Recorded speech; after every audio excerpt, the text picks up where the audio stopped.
Hello दोस्तों, आज मैं आपसे बात करना चाहता हूँ इजराइल के आयरन डोम सिस्टम के बारे में और साथ ही भारत को लेजर सिक्योरिटी सिस्टम की क्या जरूरत है, इस बारे में आज हम चर्चा करेंगे। जैसा कि हम सब जानते हैं कि हमारा भारत चारों ओर से दुश्मनों से घिरा हुआ है और इसलिए हमें रोज रोज नए नए हथियार खरीदने की आवश्यकता पड़ रही है। इसी क्रम में हमने कुछ समय पहले S-400 मिसाइल सिस्टम रशिया से खरीदा।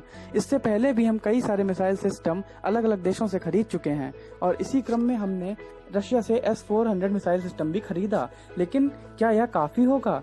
हमारी तरह ही इजराइल भी एक ऐसा देश है जो चारों तरफ से दुश्मन देशों से घिरा हुआ है और उस पर हर रोज रॉकेट और मोर्टार दागे जाते हैं। इससे सुरक्षा के लिए इजराइल ने अपना ही सिक्योरिटी सिस्टम आयरन डोम विकसित किया। यह इतना प्रभावशाली है कि ज्यादातर रॉकेट्स को रास्ते में ही नष्ट कर देता है। परंतु अभी कुछ समय पहले इजराइल को एक नई दिक्कत का सामना करना पड़ा जब फिलिस्तीन से उसके ऊपर इतने ज्यादा रॉकेट छोड़े गए कि आयरन डोम सिस्टम के अंदर जो सुरक्षा के लिए रॉकेट रखे जाते हैं वही खत्म हो गए, जिससे कि आयरन डोम सिस्टम निष्प्रभावी साबित हुआ। पर इस तरह की दिक्कत से बचने के लिए इजराइल ने बहुत पहले ही एक नए तरह के सिस्टम पर काम करना चालू कर दिया था और इस सिस्टम के अंतर्गत रॉकेट्स की जरूरत नहीं पड़ती है। इस सिस्टम के अंतर्गत एक लेजर का इस्तेमाल किया जाता है। यह लेजर हमारी तरफ फेंके गए रॉकेट्स के ऊपर लक्ष्य केंद्रित करके उन रॉकेटों को रास्ते में ही नष्ट कर देती है। इस तरह के सिस्टम की खास बात यह है कि इसको किसी भी ट्रक के ऊपर माउंट किया जा सकता है और इसके साथ छोटा सा एक जनरेटर रखने पे ही इसका काम चल जाता है। इसमें कोई भी रॉकेट खत्म होने जैसी समस्या नहीं आती है और इसकी सटीकता भी अचूक होती है। फिलहाल तो यह अभी प्रयोग ही हो रहा है, पर जिस रफ्तार से इजराइल अपने इस सिस्टम को प्रभावी बनाने में लगा हुआ है, हमें लगता है कि जल्दी ही इस प्रयोग के फल भी सामने शुरू हो जाएंगे। पर अब हम अपने वीडियो वाले मुद्दे पर वापस आते हैं कि क्या हमारे भारत को भी इसकी आवश्यकता है? जी हाँ, बिल्कुल है।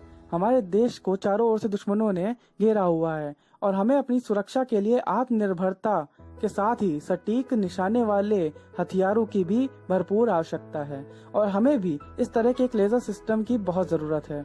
मैं तो यही चाहूंगा कि हमारा देश आत्मनिर्भर बने और इस तरह के स्वदेशी तकनीक विकसित करे ताकि हमारा दूसरे देशों पर निर्भरता खत्म किया जा सके और इस निर्भरता से बाहर निकलकर हम हथियारों का आयात करके अपनी इकोनॉमी को ग्रोथ भी कर सकें। वैसे तो भारत का भी एक लेजर प्रोजेक्ट है जो कई सालों से चल रहा है। इसका नाम है प्रोजेक्ट काली, लेकिन हाल फिलहाल में इसमें कोई भी ज्यादा फायदा नजर नहीं आ रहा है या कहें कि उस पर ज्यादा ध्यान ही नहीं दिया जा रहा है। लेकिन दोस्तों, अगर काली प्रोजेक्ट सक्सेसफुल साबित होता है तो इससे सबसे ज्यादा फायदा हमारे देश को ही होगा, क्योंकि इससे हमारे देश की सुरक्षा में चार चांद लग जाएंगे। और जिस तरह से S-400 मिसाइल्स के आने से हमारे पड़ोसी देशों का मुंह उतर गया है, वैसे ही S-400 के साथ साथ अगर काली सिस्टम भी हमारे देश में डिप्लॉय होता है तो आसपास के देशों से हो सकने वाला खतरा भी काफी हद तक कम किया जा सकता है। लेकिन इस तरह की तकनीक को विकसित करने में कई साल लग जाते हैं, इसलिए हमें अभी धैर्य बनाए रखना होगा और हमारे साइंटिस्ट के ऊपर पूरा भरोसा रखना होगा कि वो जल्दी ही इस तरह के सिस्टम को हमारे सामने पेश करेंगे।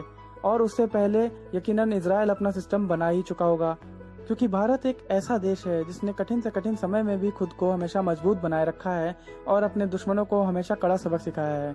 इसलिए जल्दी से जल्दी हम एक काली प्रोजेक्ट को अपने सामने सच होता भी देख सकते हैं। खैर, इस बारे में आप लोगों की क्या राय है, मुझे जरूर कमेंट करके बताइएगा।